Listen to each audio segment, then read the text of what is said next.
Но на сегодняшний день вот сколько можно зарабатывать на этом этапе в вашем бизнесе? Это уже будет 232. 1232. Что это вообще? Для чего они? Называется абакус либо сарабан. Это в зависимости от страны. Ну и вот как? И вот как? Их тут 5, а у нас всегда были деревянные и 10. До 11 тысяч рано. Давай до 1000. Спустя 3 года вы бы сейчас открывали по этой франшизе этот же бизнес? Что там делают? Что там этими руками делают? 3, вот так, 5 либо плюс вот так. 2. Вот так некоторые. Вот, мне говорите, когда у вас будет грант, я приду к вам. Всем привет! Сегодня мы в гостях в детском центре развития в Варшаве, который открыли 2 девушки белорусские. Знакомьтесь, Катя и Катрин. Девчонки, расскажите, где мы находимся. Мы находимся в нашем центре, Центр развития для детей К2 Kids. Название К2 Kids, я думаю, уже понятно почему, потому что 2 Кати. Ага. Находимся на улице Макатовской, это рядом возле метро Политехника. Что здесь у вас проводится, расскажите. Мы проводим занятия, развивающие для детей. Главный наш такой продукт, и которым рекомендуем, это ментальная арифметика. Мы сами являемся тренерами, учим скорочтению, быстро запоминать. Это для какого возраста детей? 5+. Да. Подростки нет. Подростки тоже. Подростки тоже, да, тоже мы подростки обучаем, потому что готовим к экзаменам. То есть мы считаем, белорусы, что в Беларуси устаревшая методика совдеповская, а в Польше лучше. А ты говоришь, что в Польше тоже устаревшая, и у вас еще лучше. Да, в Польше тоже. И в Польше, если мы начнем больше копать, то на самом деле, то есть очень много организаций, которые против школьного образования в Польше. Поэтому наш центр работает для того, чтобы их научить учиться, чтобы им было интересно, чтобы мотивацию их развить, чтобы они чувствовали себя уверенно. Ну, сходите куда-то. Тебя выключила? Ты выключила? Свой выключила? Все, место занято. Вот. Становись рядом. Все, Карамель, давай. Мы еще плюс привлекаем тем, что мы все-таки даем какие-то методики для того, чтобы быстро запоминать, учиться, концентрация, да, то есть чтобы меньше тратили время на обучение, быстрее запоминали и больше времени было на свободное время, игры с друзьями, больше времени проводили с родителями, в том числе, чтобы у родителей было больше времени, меньше времени на то, чтобы сидеть с детьми в книгах, там, в обучении. Если касаясь уже, мы затронули тему школ, то мы также сотрудничаем со школами и проводим там также занятия, как дополнительное занятие, потому что школы в последнее время ищут какие-то инновации в образовании и рассматривают как вот ментальную арифметику как инновационный продукт, инновационный проект, и современные школы заинтересованы. А вот ваши занятия, они на польском проходят или на русском? В зависимости от группы. Если группа польскоязычная или хотя бы один ребенок есть, который говорит на польском, то, конечно, мы на польском ведем. У нас 90% клиентов, тоже 95%, это поляки. Есть такие, которые в группе есть больше русских. Да, сейчас мы видим, последний год мы видим наплыв больше русскоговорящих, да, то есть интерес, но в основном это польский язык, да. Как пришла идея вообще открыть такой центр? Мы сами работали вначале как тренеры и познакомились там с Катей в центре, в другом, потому что мы работаем, это франшиза уже наша. Ваш центр открыт по франшизе? Да. И по этой же франшизе вы работали как тренер, да. То есть мы работали, 4 года мы работали просто вот. И вот какие условия в той франшизе, по которой вы работаете? Вы под нее продолжаете сколько времени работать уже? 3-й год. 3-й год. Что дает эта франшиза? Франшиза дает, ну, вообще это как бы бизнес-модель, да, то есть она дает тоже информацию по маркетингу, простите.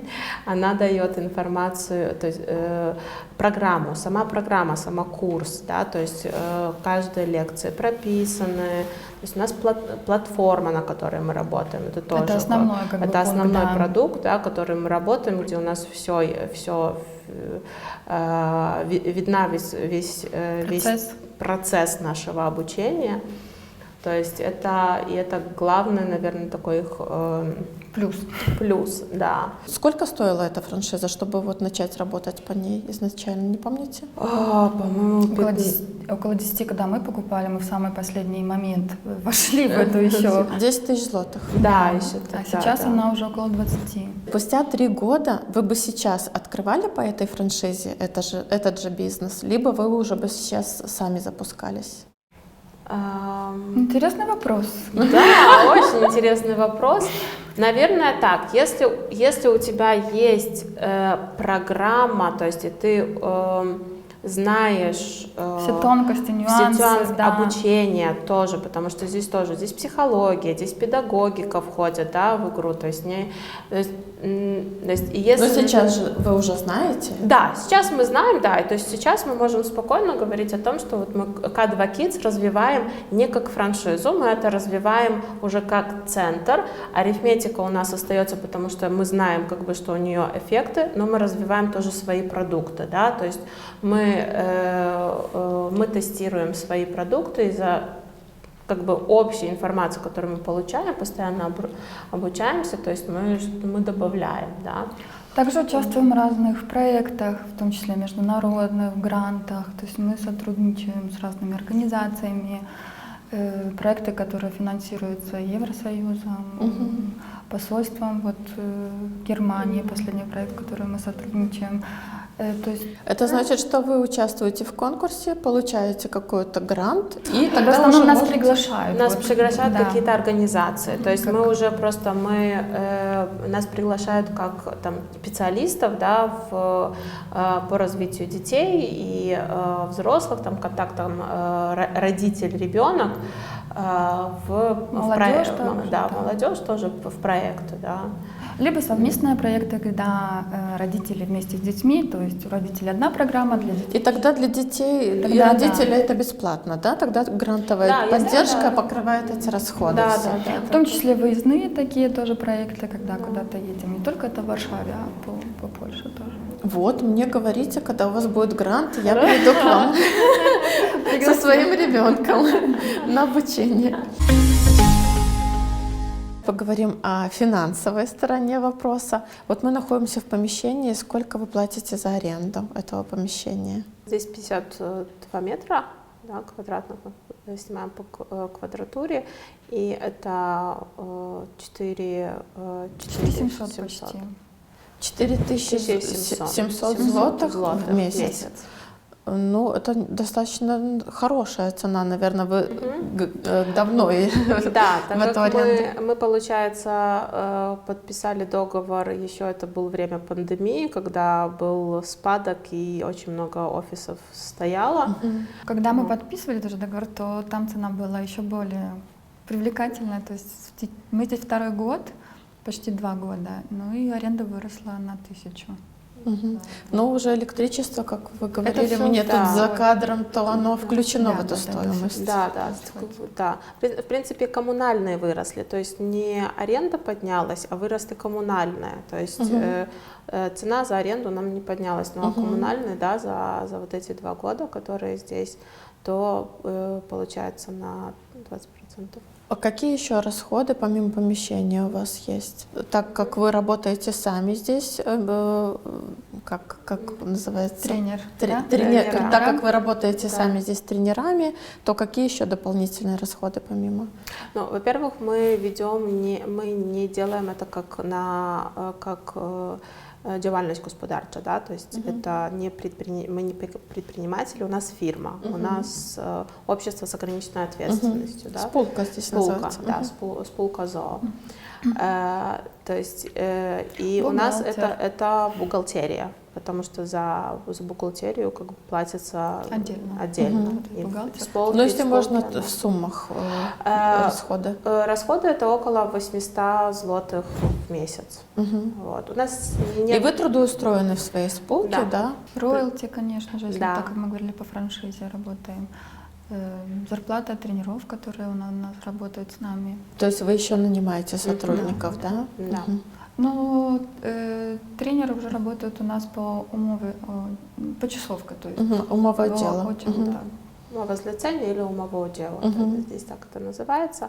Мы платим за каждого ученика, который на платформе работает с нами, то есть на который участвует в программе, которая франшиза, да, то есть мы платим еще 15% плюс ВАТ, естественно, плюс НДС, налог, роялти, да.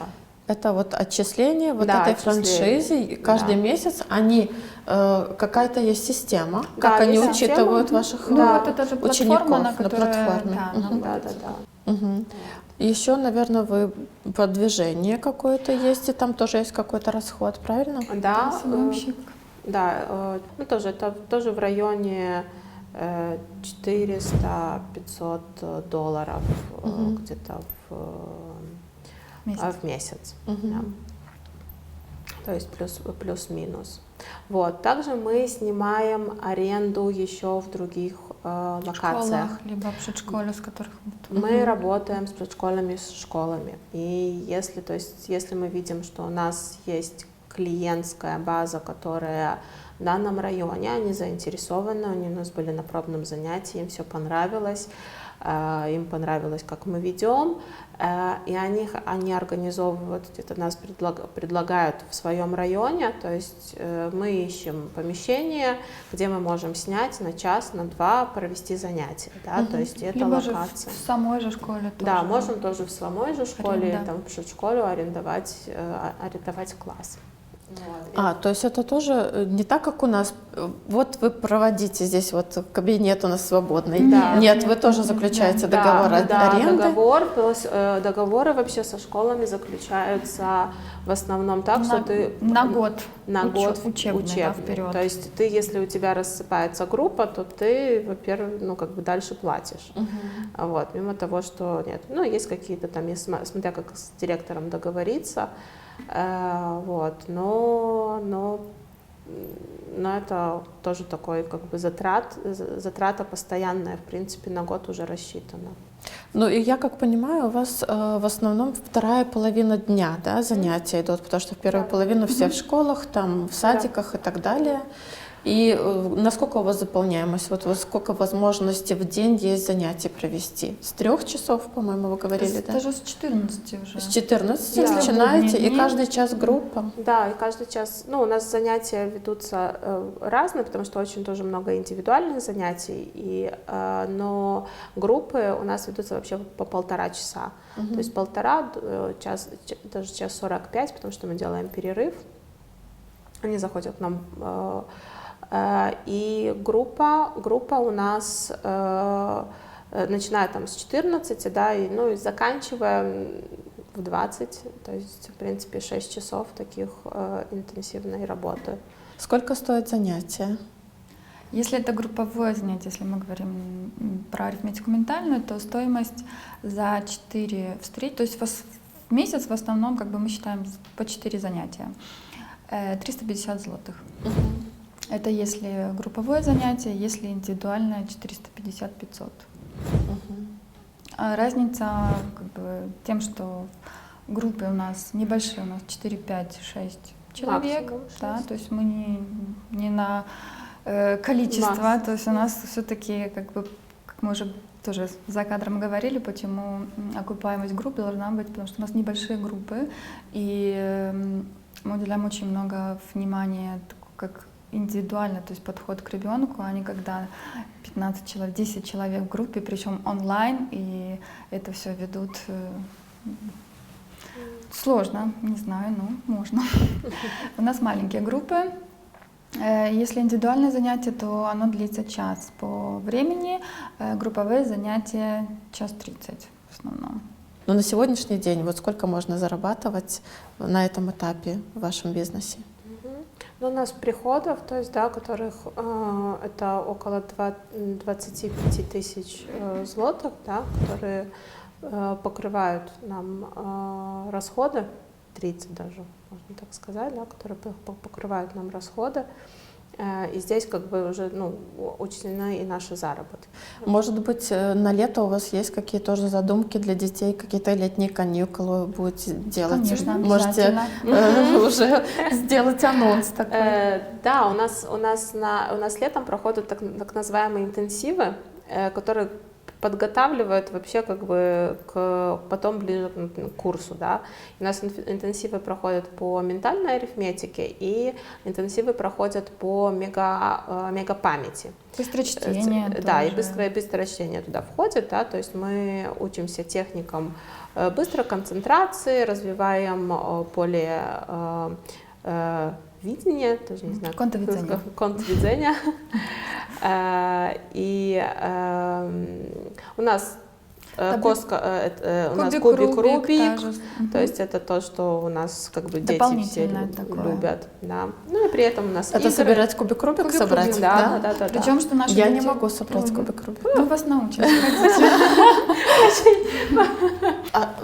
Покажите нам, как на этих счетах, что это вообще, для чего они?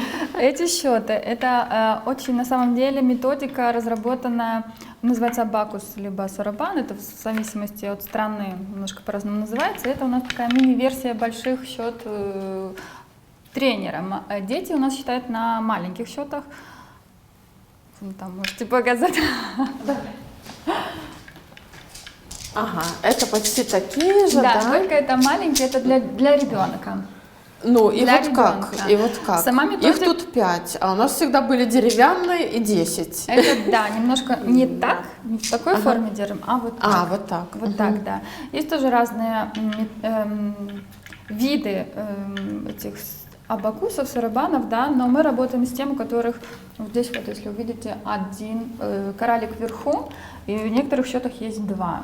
И тоже разные методики, некоторые считают посередине, мы считаем всегда с правой стороны. Начинаем.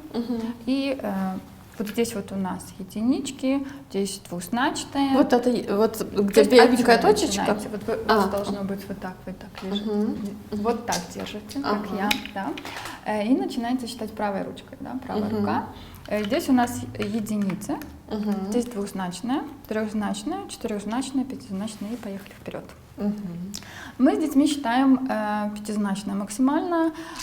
Почему такие длинные счеты? Это уже для умножения и деления. То есть не только... На счетах можно умножать и делить? Трехзначные, четырехзначные дети на счетах и в памяти у нас умножают. Научи меня, я хочу тоже научиться. Ну давайте научимся с вами до 9, если хотите. Вот так будет выглядеть 1.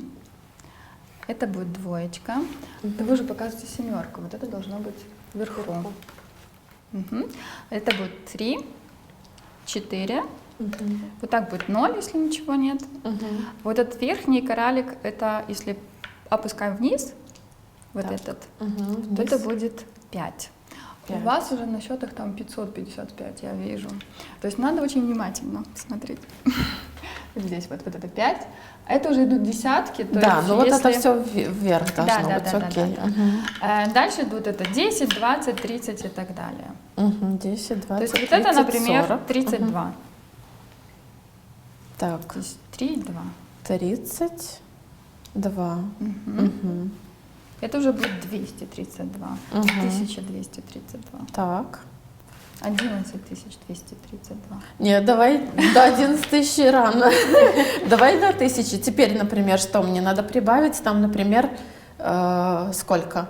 До задания. Например, самые легкие, это мы начинаем, давайте с однозначных тогда.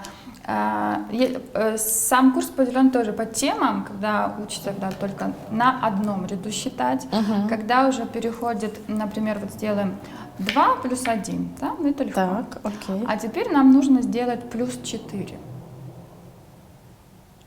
Это уже следующая тема, это мы уже делаем тема братья, когда +5 минус 1, это автоматически. +5 минус 1, да. Окей, 7. Здесь в этом курсе как бы включается не только воображение, моторика, а потом включается логика.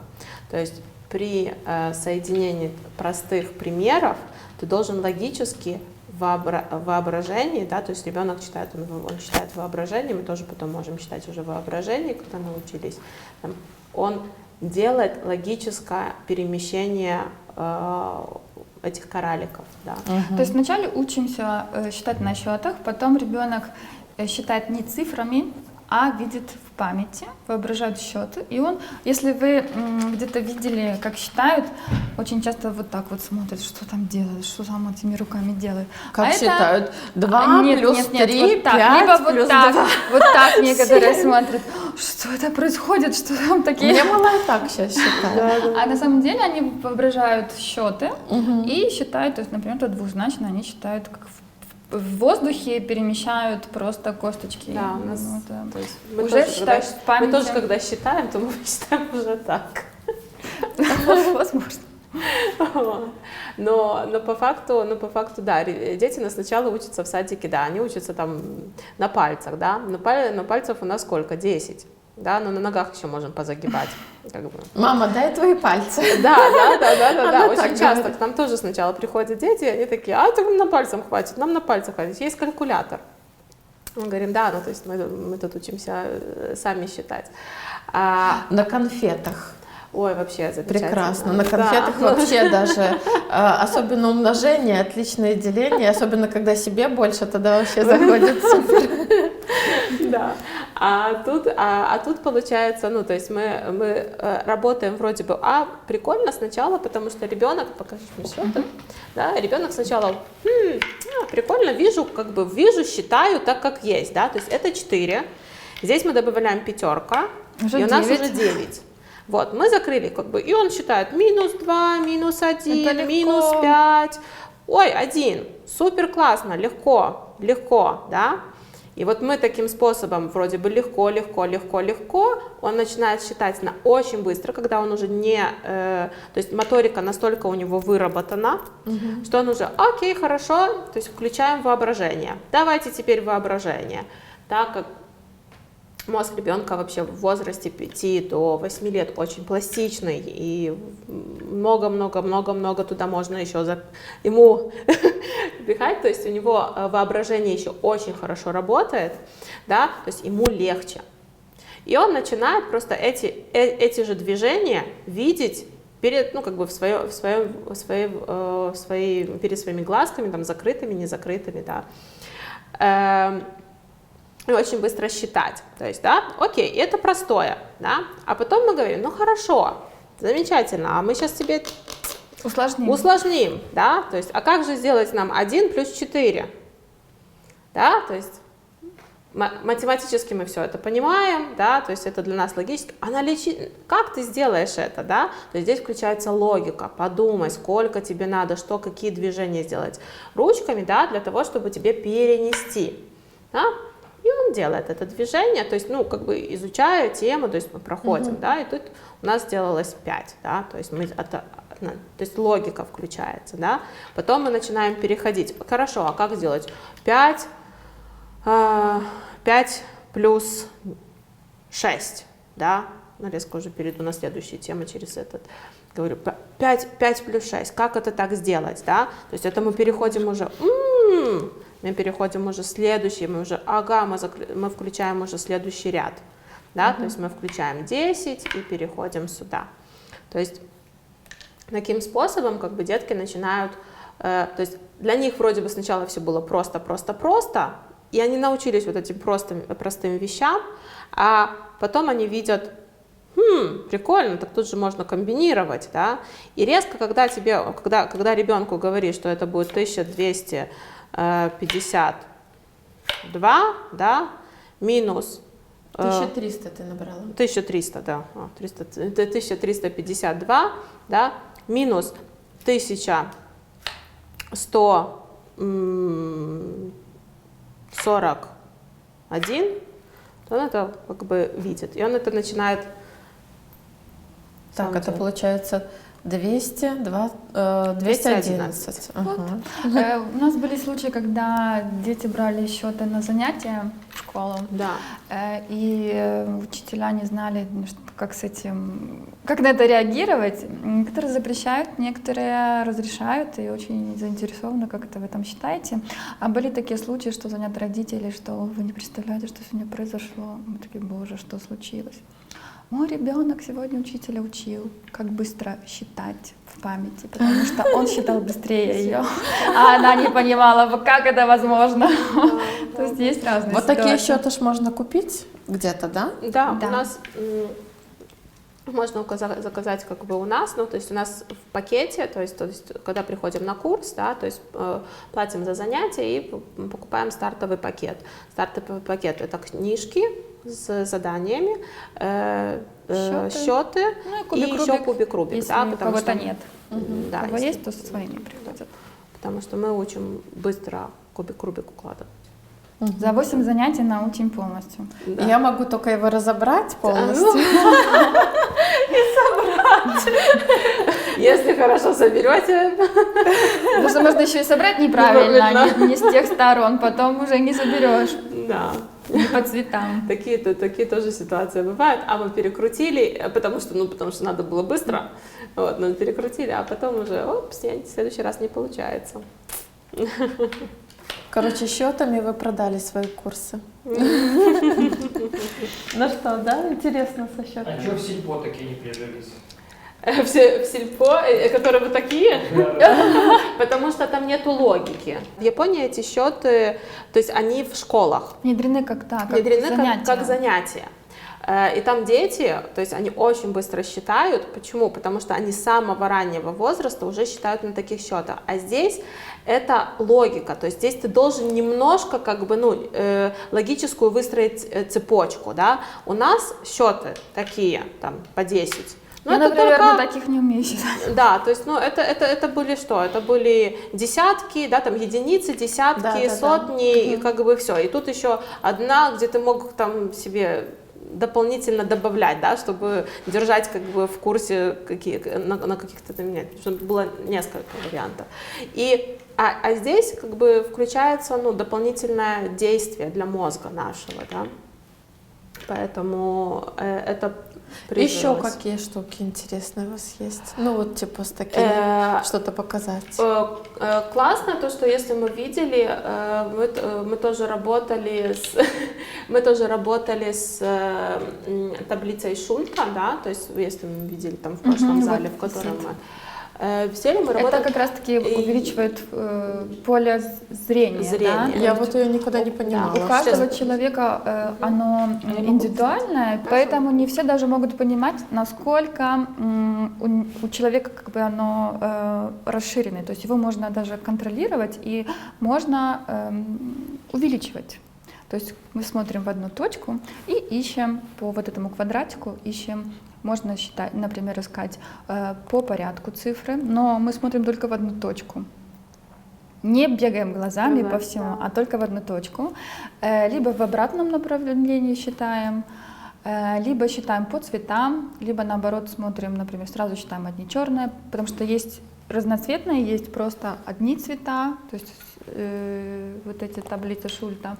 Есть онлайн тоже таблица Шульта, которая у нас на платформе, дополнительное даем задание, чтобы у ребенка... Это занятие на скорочтение, то есть увеличиваем... Вот это Да, не да, на да. счет уже? Нет, это на Это скорочтение. Это на скорочтение. Это помогает развить, при расслаблении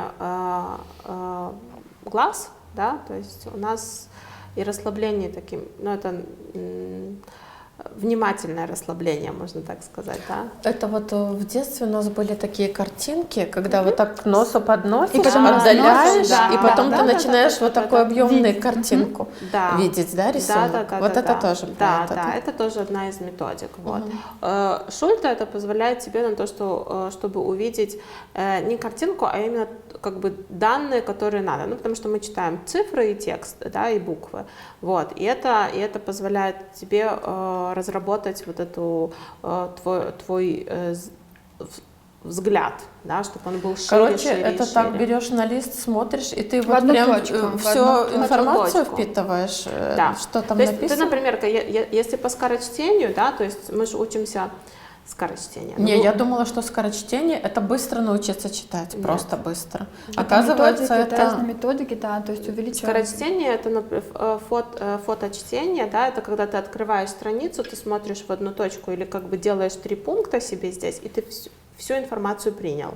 И ты всю информацию, твой мозг впитал, и твой мозг прочитал. То есть мы, когда этот курс сами проходили, да, то есть я двуязычная, я и польский, и русский.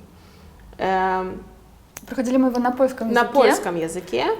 И Результаты не такие были, когда, ну, как бы на своем говорилось, да. То есть, но я больше читаю на польском, то есть я больше книжек в своей жизни прочитала на польском языке. И для меня польский, он более усваиваемый. И для меня польский, то есть я увеличила свою скорость чтения в 3 раза. А если я еще как бы поработаю и знала, потренируюсь, да, потому что у нас тоже ограничено это было, потому что мы должны были быстро сдавать тоже экзамены, ну, то дойти до варианта, когда... Я всегда удивлялась, когда у меня папа мой читал газету. Папа открывал газету и вот таким способом. И все прочитал. И я не понимала. Я говорю: пап, как ты читаешь? Он говорит, нас учились. Он учился в Минске, и он учился, и у них был преподаватель, который их учил, на военной кафедре учился, и там было всего очень много технических вещей, то у него было скорочтение. И он читает так. Он потом, когда учился на юриста, уже когда я училась здесь, он учился там еще дополнительно на юриста, то он просто кодексы вот так. И причем он все знает, он все помнит, и он знает, где что найти. И меня это всегда удивляло. А потом я узнала, что он пользуется вот такими методиками.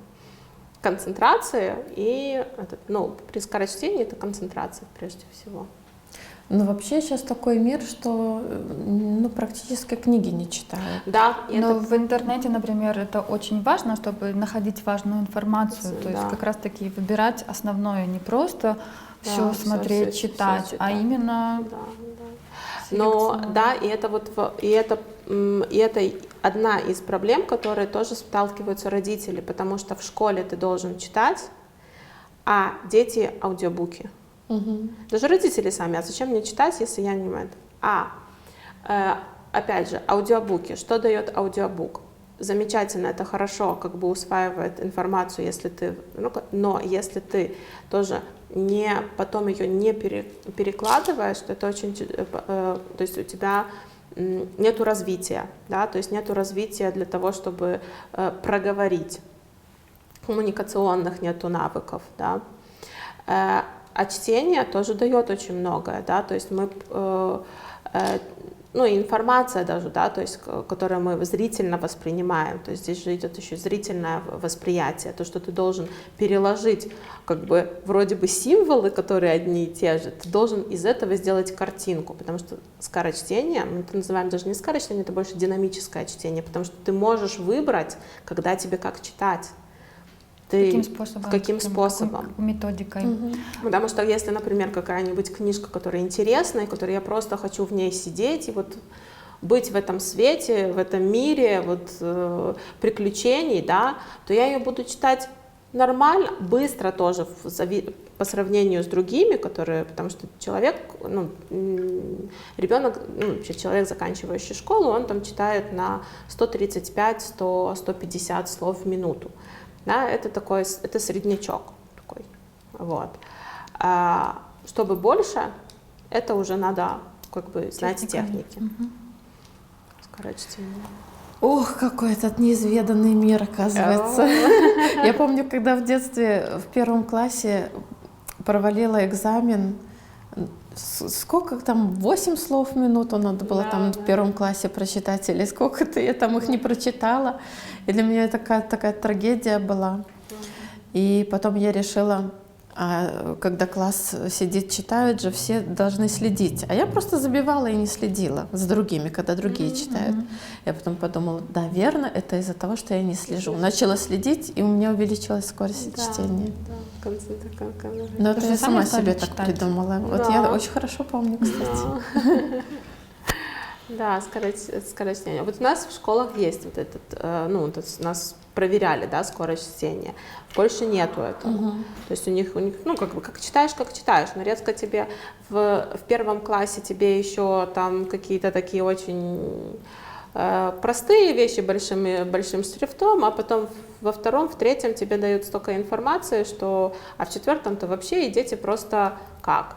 А их не учили. Во-первых, в школе тоже в польской, то есть методики обучения чтению.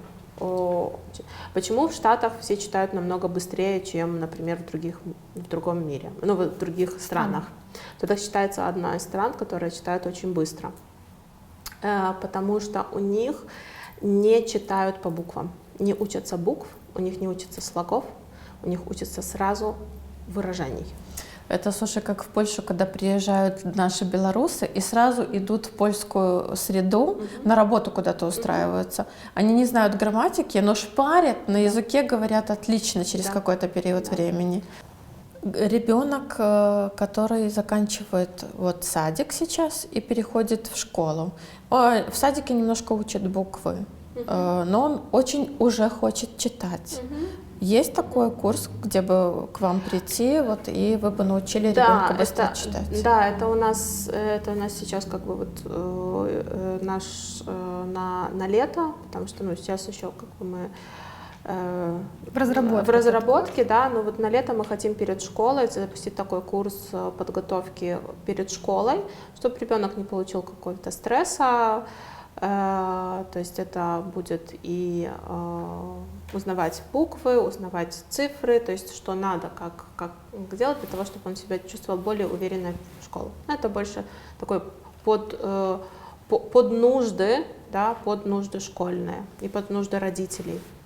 Поэтому тоже об этом будет анонс у нас уже в мае, да, то есть и где-то июль-август перед школой на такой... Но уже, может, предзапись можно начинать. Можно. Нас запишите.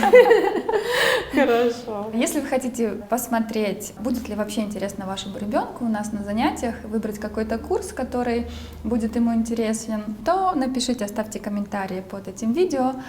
Мы с вами свяжемся и пригласим вас на пробное занятие бесплатно. Спасибо, девчонки. Я желаю вам успехов, развития вашей деятельности. Для меня лично, мне кажется, это очень интересное и перспективное направление бизнеса и очень важное для родителей. Поэтому дерзайте, развивайтесь. Спасибо вам. Спасибо вам. Спасибо большое.